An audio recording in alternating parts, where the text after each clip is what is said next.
Buenas noches, esto es Resonando, 21 horas, estamos en Radio Fénix, 1330 del dial. Bueno, acá estamos. Vías de comunicación, teléfono celular, pueden mandar mensajes al 099-600-289, repito, 099-600-289. Pueden vernos en YouTube, Resonando 2013.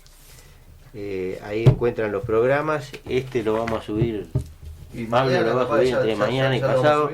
Ahí está, seguro está subido al sitio de YouTube. Correo electrónico resonando2010@gmail.com. Y bueno, los trabajos que hacemos los subimos están en Resonando en Fénix, Resonando en Fénix, todo junto, .blogspot.com. Ahí encuentran los trabajos. ¿Qué pasa, Pablo? Tenemos a Mónica Rieta acá. ¿Cómo le va? Estamos de visita. Al muerto. Hola. Francisco en los controles. ¿Qué tenés, Pablo? No, lo que tenía era cuando Bueno, Francisco... pero eso lo vamos a pasar ahora. Vamos a pasar una entrevista a Jorge Zabalza sobre la crisis en Brasil. Su interpretación de los hechos. Después nosotros haremos algún comentario y después vamos a hablar un poco sobre las políticas sociales, que aparece un trabajo en Brecha que nos parece que está bueno, que es un buen encare sobre lo que se está llevando adelante en ese tema en el país los últimos años, ¿no? Los últimos 10 años por lo menos, pero creo que ya venía de antes. Así que si tenés el audio, Francisco, ya lo pasamos. Vamos a hablar porque hoy juega Uruguay. Acercate. Sí, no, estamos bien. Vamos a ponernos así. No, está bien. Aquí estamos con Zabalza. Vamos a hablar un poquito de Brasil, que es el tema de hoy, ¿no? O el tema es que va a jugar Uruguay. Ah. Sí, pero están todos los temas, están centrando la atención de la gente. Para Uruguay, Escúchame, ¿qué lo subimos? Sí. de todas formas, mucha fe en la pareja de Bá y en el Cavani Suárez, ¿no? Mucha fe. Sí. Pero bueno, es el fútbol. Bueno, ¿y cómo ves el asunto esto de Dilma Rousseff? Sí, lo que habría que preguntarse es por qué no hubo 1 millón de brasileros rodeando el Palacio del Planalto.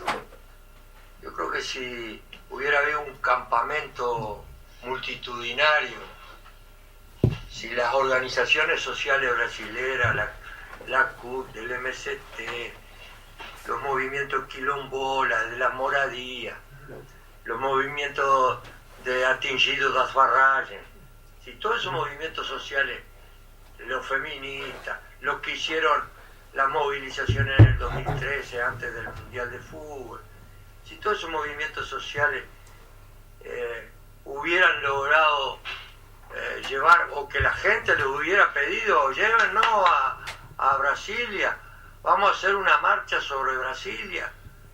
Yo no sé si todos los senadores hubieran votado así. Si la batalla se hubiera dado en la calle, entonces yo no sé si el resultado hubiera sido este. Creo que...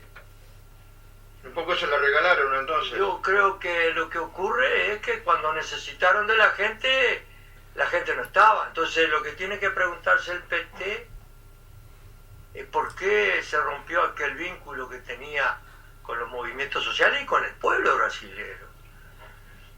1 millón de personas, no sé, con 1 millón de personas marchando sobre Brasilia, no sé qué hubiera pasado.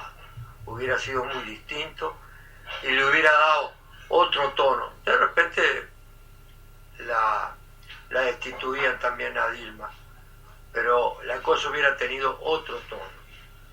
Lo que pasa es que esos vínculos se debilitaron muchísimo.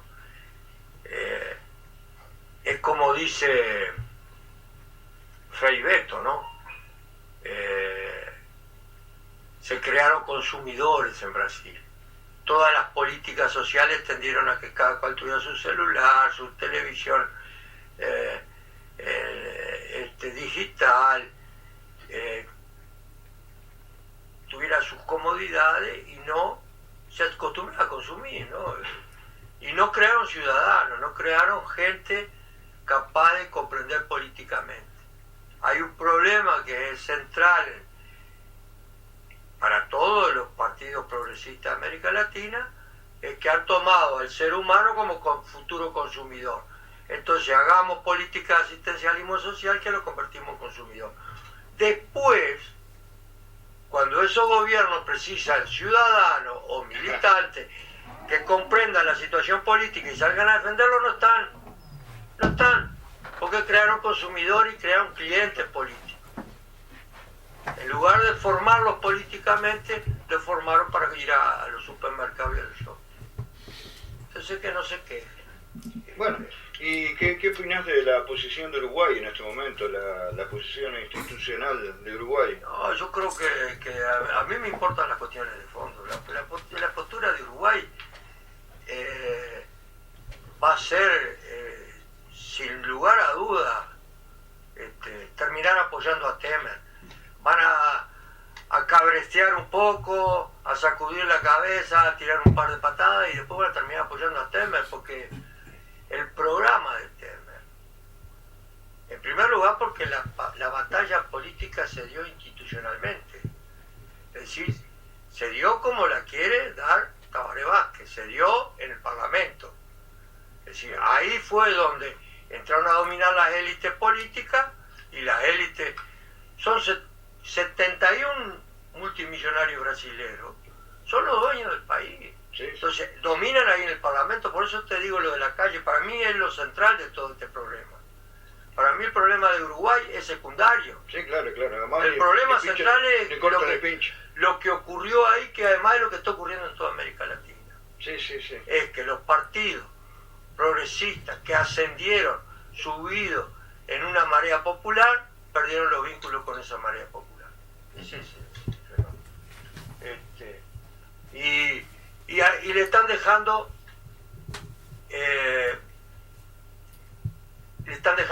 el campo abierto al programa de Temer, que es el programa de los latifundistas, las corporaciones transnacionales, de los acreedores de la deuda externa. Y ahí está la Amazonia también, que es fundamental. Claro, por ahí pasa toda la cuestión agraria. Claro. Es decir, va a ser un programa donde Temer tiene una bancada ruralista que es muy poderosa y que tiene un respaldo económico total, Claro. De todo el poder brasilero, y de además las transnacionales como la Monsanto, como Cargill. Entonces, ahí va a venir fin de la reforma agraria, represión a los campamentos de los que están en las rutas ahora. Sí, ya están reprimiendo. Que ya hubo una represión hace Sí. 20, 30 días, Sí. un poco antes de los Juegos Olímpicos. Va a venir se va a favorecer la compra de tierras por el capital extranjero, que ahora, y posibilitando sociedades anónimas, que ahora eso todavía está prohibido. Se va a favorecer la venta de la Amazonia. Sí. Es decir, ese es el programa agrario Sí. que tiene Temer. Se va a pagar la deuda externa, se va a favorecer la inversión extranjera desde todo punto de vista, se van a volver a abrir, se va a favorecer la libertad de comercio, por lo tanto las medidas proteccionistas que tiene Brasil la van a hacer desaparecer, y eso es lo que en cierta forma va a terminar favoreciendo a Uruguay, ¿no? Los lazos con las empresas brasileñas. Y se va a lidiar con Estados Unidos. Pero claro. Vamos a tener bases militares en la Amazonia. Sí. Es el fin de la UNASUR, es el fin del Mercosur. Ya el Mercosur lo quiere liquidar. Eso viene así, porque el programa de Temer es el programa de Macri. Aquí Argentina y Brasil, que son las dos potencias más fuertes desde el punto de vista agropecuario, de la producción agropecuaria, y más fuerte desde el punto de vista de la minería, va a venir también en Brasil la minería abierta, ¿no? La mega minería, de nuevo va a haber un auge de la mega minería, y yo creo que junto con esa perspectiva desde el punto de vista agropecuario, en Brasil se nos viene la noche, ¿no? Sí. Se viene todo. Está bravo el asunto. Es el Además, fascismo. Brasil va a venir la represión porque es el sí, fascismo. Brasil es un país emergente, ¿eh? Es uno de los países emergentes de BRIC en estos momentos. El BRIC está ahí, Está en agua de borraja. Hubo un acuerdo entre India y China que fue por afuera del BRIC. Hay que ver bien lo que ocurre. La batalla se traslada de a rato al Pacífico. Yo lo que sé es que en este momento en América Latina las posiciones del imperio de los Estados Unidos, detrás de todo esto está el gran titiritero, las posiciones de los Estados Unidos están sí. muy claras. Y creo que son las cosas principales que hay que discutir. La ruptura de relaciones con el movimiento de masa, el ir a dar la batalla en los parlamentos y en las instituciones burguesas. Creo que una cosa tiene de buena, que el programa de Temer es el programa de Macri, pero es el programa también de la Mesa de Unidad Democrática en Venezuela, es el programa de Peña Nieto en México, es el programa de Kuczynski en Perú. Es decir, el fascismo como algo inherente al capitalismo está acá en América Latina ahora. Sí. Entonces las tropas de Haití tampoco se van, ¿eh? ¿Las qué? Las tropas de Haití tampoco se van, porque... Dentro de la alianza con los Estados Unidos tenés las bases militares y tenés de que Brasil, que es el protagonista de la intervención en Haití, el gran protagonista de Brasil, son las tropas brasileras, se va a quedar. Sí. Es decir, esto y vaya a saber si no va a haber intervenciones en otro lado. Es decir, si tropas brasileras, peruanas y Argentina no pueden intervenir en otro lado, hacer ejercicios militares en la frontera con Venezuela, por ejemplo. Ese es un futuro que podemos llegar a tener. Y finalmente yo creo que la única expectativa dentro de este panorama de que se viene la noche, que puede parecer un poco pesimista, pero en realidad es realista, es la realidad que uno ve como para dónde va el proceso. La expectativa está en que es lo que ocurre en la Argentina. Este programa lleva a la gente a la calle, porque la encierra, Si vos le aumentás el 400% el gas a la gente, si vos le sacás la tarifa subvencionada de la luz y el agua, lo obligás a salir a la calle. Si vos vas a llevar los salarios brasileños a nivel de China y Paraguay, vas a sacar a la gente a la calle. Sale obligada la gente. Entonces se recupera la presencia de la movilización en la calle, que fue lo que se perdió. Y en Brasil además agravado, porque en Brasil las élites brasileras, a la diferencia de las élites argentinas, son racistas. Es decir, hay un racismo muy integrado en Brasil, donde hay un odio racial.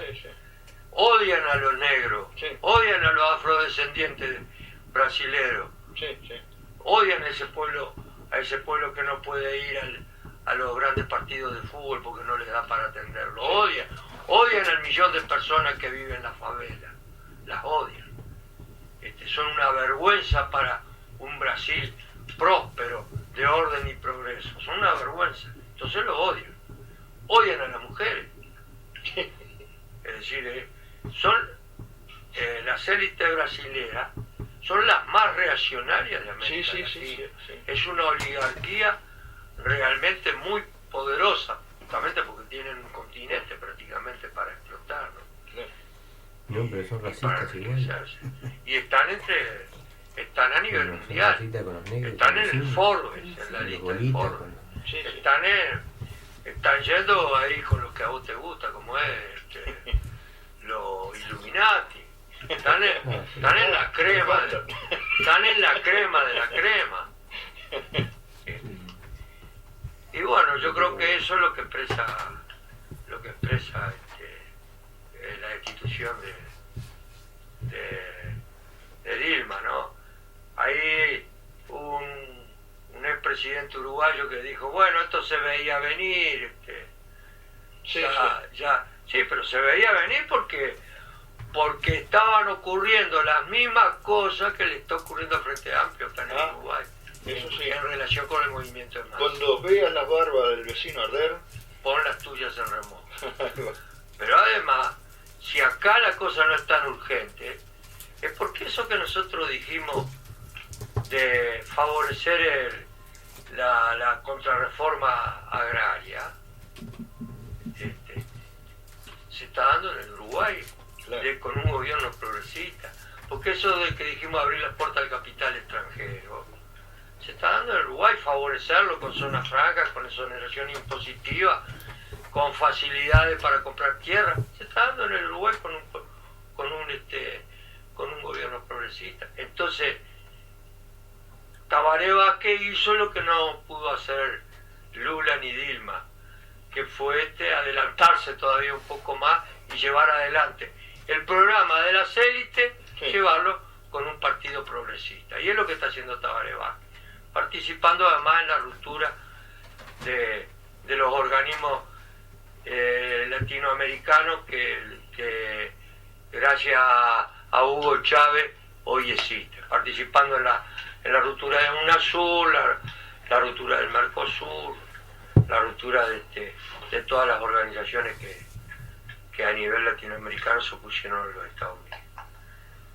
Y perdiendo de vista de que estamos sometidos a una relación imperial. Entonces, lo que Brasil más o menos sostuvo durante algún tiempo, que fue cierta dignidad frente a los Estados Unidos, cierta dignidad, es lo que ha logrado sostener Bolivia, Ecuador y Venezuela. Uruguay no lo tiene, ni cerca. No, ni cerca. Bueno, para cerrar, ¿qué mensaje le das a los uruguayos que nos están mirando? A los uruguayos, sí, que miren lo que está pasando en Brasil y que se dejen de ser fanáticos y religiosos con el fundamentalista con el Frente Amplio. Piensen un poco. Bueno, gracias, Jorge. Estamos, nos vemos. Y nos vemos dentro de poco. Nos vemos. Vamos a ver el partido.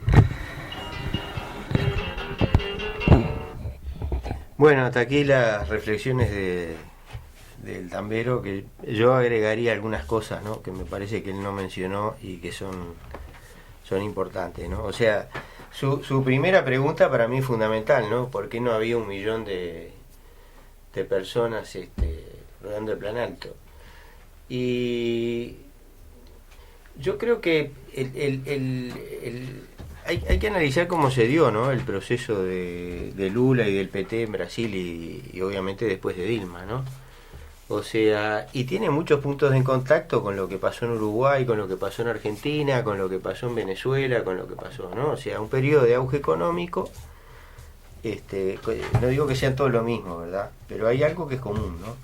Hay un periodo de auge económico completamente extraordinario, ¿no? Probablemente desde la primera mitad del siglo XX no se vivía algo así, ¿no? Me refiero a los años, a la década entre el 40 y el 50, y que tiene como razón fundamental el aumento del precio de los commodities de exportación. O sea, no se puede, digamos, explicar nada de lo que está pasando sin tener en cuenta eso, ¿no? Entonces eso permitió, en general en todos los países de latinoamericanos, en particular de Sudamérica, permitió repartir un poco para abajo, ¿no? O sea, con distintas modalidades. Ahora después vamos a hablar, en la segunda mitad vamos a hablar de las políticas sociales. Permitió repartir para abajo, pero sin tocar los privilegios de las élites. O sea, la política económica de Lula, yo en mi opinión no se diferencia gran cosa de la política económica uruguaya, ¿verdad? Sí, hay elementos que, como señalaba el Tambero, la posición internacional. Es verdad, Brasil hizo ese gran amague, para mí un fiasco, ¿no?, que fue el BRICS, un intento de formar una especie de eje contrahegemónico, ¿no?, contra lo que podríamos llamar el otanismo, ¿no?, o en el plano económico, liderado por Estados Unidos, por el imperialismo norteamericano, pero que no, en mi opinión, no tenía una gran coherencia, ¿no? Obviamente Lula mantuvo el carácter predominantemente estatal de empresas, por ejemplo, como Petrobras, ¿no?, pero entendiendo bien que Petrobras es una empresa con mayoría estatal, pero es una empresa que funciona en el ámbito privado. El Estado brasileño sí tiene poder de decisión en Petrobras, pero aún cuando analizamos el tema de Petrobras vemos un enfoque con el cual uno difícilmente, ¿no?, puede estar de acuerdo. Todo ese tema del presal, el desarrollo del petróleo presal llevó a un endeudamiento de Petrobras en más de 100.000 millones de dólares. Y hoy Petrobras es una empresa realmente de dudosa viabilidad, ¿no?, económica, por ese endeudamiento inmenso que tiene, ¿no? O sea que son apuestas, digamos, bueno, al extractivismo, ¿verdad?, a los combustibles fósiles, y todo eso enmarcado en una especie de megalomanía, ¿no?, que ustedes se acuerdan, no sé si se acuerdan, cuando Lula anunció el presal, se puso el casco, dijo: ahora entramos en la OPEP, ¿te acuerdan? Toda una cosa que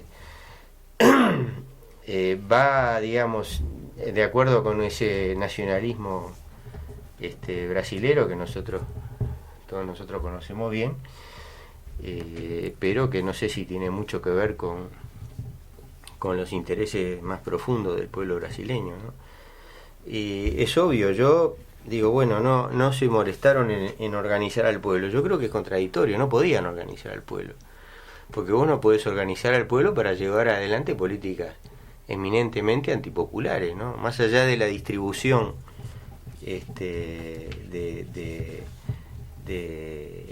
o sea, ciertos aspectos que sí fueron populares, ¿verdad? El aumento un aumento muy importante del ingreso a la universidad, ¿no? En el área educativa hubo esfuerzos importantes con resultados, ¿no?, que permitieron llegar a la universidad a algunos estratos sociales que antes no lo hacían, ¿no? Bueno, la política de reducción de la pobreza a través de transferencia, ¿no? Ahora, no se tocó el latifundio en Brasil, no se tocó el poder enorme de las grandes empresas. Lo que está pasando en el Lava Jato es simplemente una exteriorización de una corrupción, pero que es una corrupción que es fruto de la existencia de empresas oligopólicas, ¿no?, en distintos ámbitos del servicio a las empresas del Estado y en particular a la construcción, que están íntimamente mezcladas con interconectadas con el sistema político, ¿verdad?, en unos esquemas de corrupción en los cuales el PT se metió hasta el fondo, ¿no? O sea, yo creo que hay, digamos, si hablamos de personas, bueno, el actual ministro de Temer, el ministro de Economía de Temer es Meirelles. Meirelles fue el presidente del Banco Central de Lula, ¿no? O sea, son lo mismo. O sea, en esencia las políticas económicas son las mismas, en el fondo, con una diferencia: se acabó el dulce, se acabó la plata dulce, entonces ahora ya no da más para darle a todo el mundo, ahora hay que sacarle. Y lo que quiso hacer Dilma fue llevar adelante el ajuste que quería el imperialismo y que querían las élites. A ver, a no confundirnos. Lo que pasa es que a Dilma no la dejaron, porque Dilma hizo algo que rompió con el esquema, o sea, persistió en llevar adelante la cosa anticorrupción. Y es ahí donde se produce la ruptura con el sistema político lo hizo, por supuesto, contra la opinión de Lula y contra la opinión del PT, que no querían, ¿verdad? Querían seguir, que se querían frenar todo ese tema de la denuncia de la corrupción, porque ellos veían que se venía la noche y que en esa volteada iban a caer ellos, ¿no? Que fue lo que efectivamente sucedió, ¿no? Entonces yo pienso que digamos, en un esquema más amplio de las cosas, sí es indudable que Temer va a profundizar esas políticas, pero esas políticas Dilma las mandó al Parlamento. O sea, Dilma mandó las modificaciones de la previdencia, o sea, de la seguridad social, mandó la modificación del estatus del presal, de que el único que puede explotar el presal es Petrobras, y otras muchas cosas. ¿Cortamos? Un minuto, bueno. Entonces, no se las aceptaron en el Parlamento, no se las votaron porque la querían voltear a ella. Porque cuando vino la denuncia de corrupción contra Temer, se plantea contra Acuña, el presidente de la Cámara de Diputados, un corrupto demostrado, que le encontraron 5 millones de dólares en una cuenta en Suiza que no tenían explicación posible, que eran coimas. Dilma mandató a los legisladores del PT a votar la investigación. Y ahí se produce el punto de quiebre, ¿no? Y se sella el destino político de Dilma.